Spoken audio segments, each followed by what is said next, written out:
Hi, I'm Joyce Connelley, author of Reunion in Stringtown, Finding Faith, Family, and Healing. My book is about how I overcame the trauma of being abandoned first by my birth mother and again by my adoptive mother, only to find a family and a sense of belonging. My reading is from chapter 1, titled Dead Letter. Whittier, California, 1992. Right up to the moment I stumbled upon my adoption decree, I never had wanted to find my birth mother. But there it was, staring me in the face. An official document from the Los Angeles County Superior Court, buried inside Mom's old china cabinet under a pile of other papers. Stella Lane had died a few days earlier, and I wished only that it had happened 20 years sooner. The photocopy that I grasped in my left hand was unexpected beyond belief. As if with her dying breath, my adoptive mother had awakened a long sleeping secret of my birth that I had assumed would be buried with her forever. Stella died on March 17, 1992. We hadn't even spoken in years. It was torture for both of us, especially for me. Even at the end, she couldn't manage even a hint of kindness toward me. For my own part, I refused to risk exposing myself to her wrath. Wrath and presumed weaknesses were her weapons. If I asked for help with my homework, she harangued me for being stupid. If I needed new shoes, it was because my feet were too big. If a boy asked me out on a date, she accused me of whoring around, which I somehow managed in spite of being so grossly ugly and obese that no man could possibly want me. She screamed and cursed, accusing and insinuating wrongs of every kind until exhaustion overcame her. Then with a final gasp, she would shake her finger at me and intone, "Just because I yell at you doesn't mean I don't love you." When others were around, she was a completely different person. Appearances were everything to her. At family gatherings, she laughed and joked more loudly than everyone else, frequently adding to the punchlines as if only her explication could expose a story's full hilarity. Instead, she merely reprised what everybody else already understood. Even on a quiet day, hers was the loudest voice in the neighborhood. As I walked home from school, often I could hear her on the phone from several houses down the street shouting about the latest twist in her favorite soap opera. Her high-volume antics always made me want to run and hide. To my ears, every conversation felt like one of her rages. She also loved to play the big shot with her siblings. We were far from poor, but her sister and brother-in-law, my teta, Aunt Joy, and Uncle Roy Pazula, were better off than we were. In fact, according to Stella, pretty much everyone was richer than we were. She complained to me about our strained finances and what a huge burden I was because I needed new shoes or school clothes. Then again, with appearances in mind, she turned around and ostentatiously displayed her generosity to others. On more than one occasion, we went out to lunch with Teta Joy and her daughters at the mall after checking out some sale or another. Other times, we took my grandmother out to eat. Invariably, Stella made a big show of paying the bill. She let my aunt try to pick up the check and then fought to snatch it out of her hand in a one-sided game of keep-away.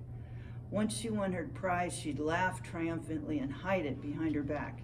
Everyone in the restaurant witnessed the exhibition. Finally, she slapped a wad of cash onto the table so we could all see her magnanimous tip.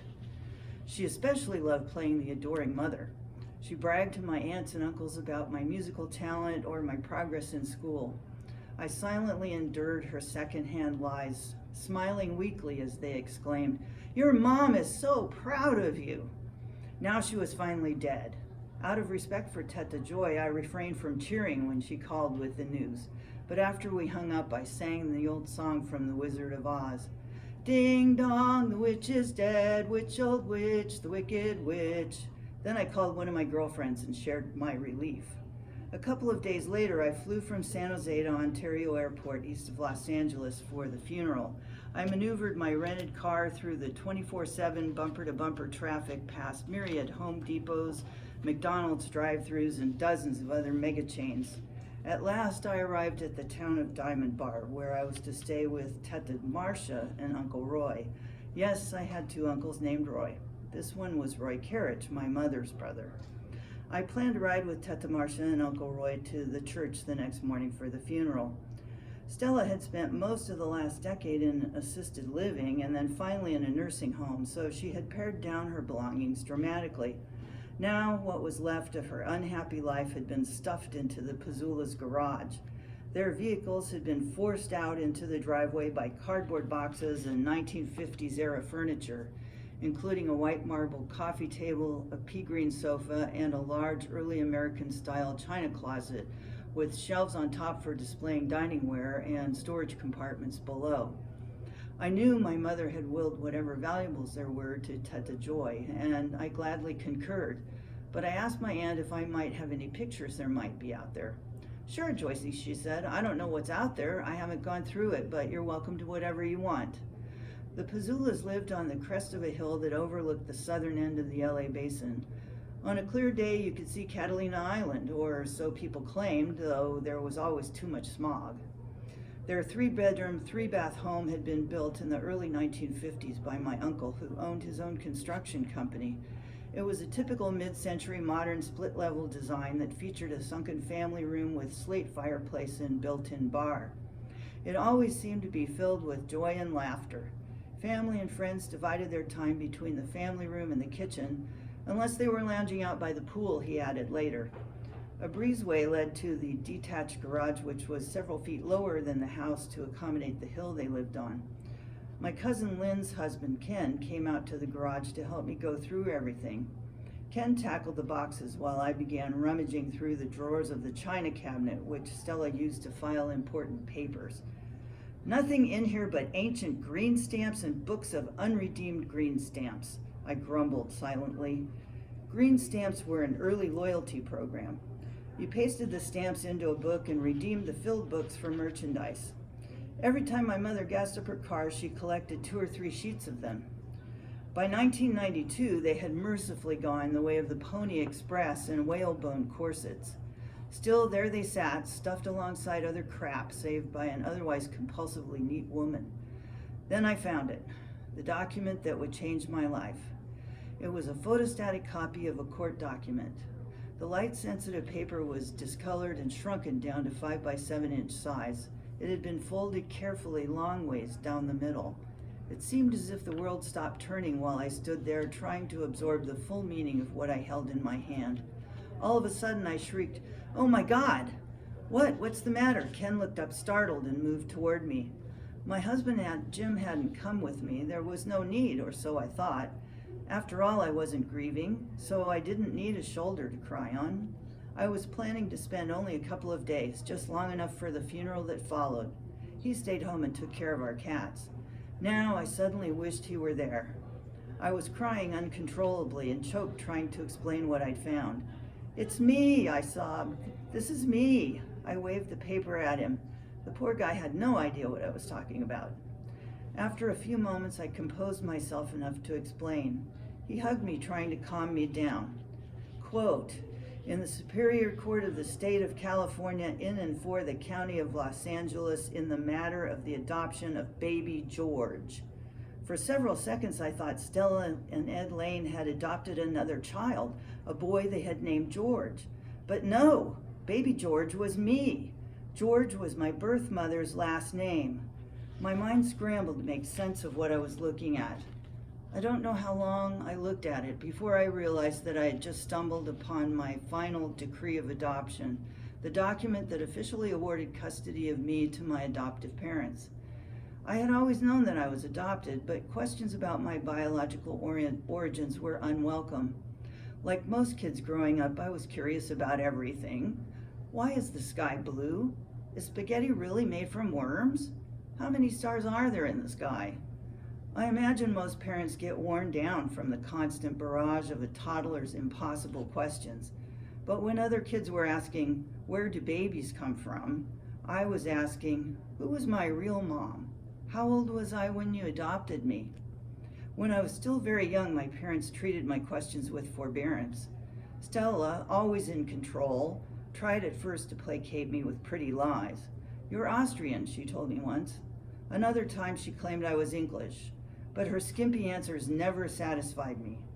Although my many questions were typical for an adopted child, my persistence must have made her feel insecure and even jealous of this other mother I kept asking about. I wasn't more than 4 or 5 when her answers became more testy. More than once she melted down into jealousy and accused me of not loving her. How could a small child explain to her mother that her questions had nothing to do with the love for her adoptive parents? I just wanted to know how I got here. But from Stella's point of view, my curiosity constituted proof that I hated her. After a while, I dutifully quit asking. Now, after 38 years of secrecy and lies, I had at least a partial answer. Quote, that said child was born on the 24th of May, 1954 in the county of Los Angeles, state of California, to Ann George, that the said mother of said minor child has fully and freely consented in writing to the adoption of said child by the petitioners. It is hereby decreed that the said baby George is now decreed to be the adopted child of Stella Lane and Brian Lane. My father actually was called by his middle name. I knew him as Ed. That the name of said child shall be Joyce Helen Lane. It strikes me as incredibly presumptuous that with a simple phrase, the government can erase a child's identity and reassign her to new parents without God's consent. Until that moment, I had been content with not knowing my true origins, or so I had convinced myself. I'd always known deep in my heart that whoever she was, my birth mother had given me up because she hadn't wanted me in the first place. Why would I want to disrupt my whole life by opening a Pandora's box that could only bring me pain? But as I stood there holding the decree, all the unanswered questions of a lifetime erupted involuntarily. Who was Ann George? Why did she abandon me? Where was she now? Who was my father? Might I have siblings somewhere? A million other questions surfaced simultaneously. Why had Stella and Ed been so secretive about my birth parents? I had always assumed it was because Stella feared I would turn away from her and embrace my birth mother in her place. While ultimately I did turn away, my reasons were more complicated. Most of all, I wanted to understand why Stella hated me. I was like Eve the moment after she'd eaten from the tree of knowledge. Once I'd bitten into the apple, I couldn't go back to the way things were. I had to learn the truth about Anne, about Stella, and about myself. Little did I know then that it would take 25 years of fighting a legal system designed to keep me in the dark about my own existence. Ultimately, my quest would change my life for the better, but not before it had shredded all the fairy stories about birth mothers and revealed a near global cover-up designed to protect the reputations of birth mothers everywhere. It exposed the inevitable psychological trauma that occurs to all adoptees when the mother-child bond is never established. Along the way, I would face my own anger and bitterness, escape my own emotional prison, fight a personal battle with alcoholism, and replace hopelessness and despair with a new spirituality based on the concept of a God who loved me far more than I hated him. Only after all that would I finally find the love and sense of belonging that others seem to take for granted. Stella Lane had been born Stana Karic in 1914 to an immigrant Serbian father and an American-born Croatian mother. Stella was a nickname her parents had chosen in an attempt to Americanize her identity. Until World War I, Serbia was a tiny state adjacent to the Austro-Hungarian Empire, but many Serbs and other Slavic peoples lived under Austro-Hungarian rule in the neighboring Bosnia-Herzegovina, Dalmatia, Croatia, and Slovenia. One of them was Gavrilo Princip, a Bosnian Serb who was a Slav nationalist and a member of a terrorist group called the Ujedinjene ili Smrti group, called Union or Death in English. The group aimed to destroy the empire and unite all the southern Slavic peoples into a single nation. As part of his unification dreams, Princip led the assassination plot that killed the presumptive heir to the Austro-Hungarian throne, Archduke Franz Ferdinand, and plunged all of Europe into World War I. Along with the promise of a better life, Slavs, including my grandmother's Croatian-born parents, sought escape from Austrian rule by emigrating to America before the Great War. Austrian, my grandmother, Lucy Bielosh, was born in my great-grandparents' new home in America. My grandfather's story was another classic immigrant tale.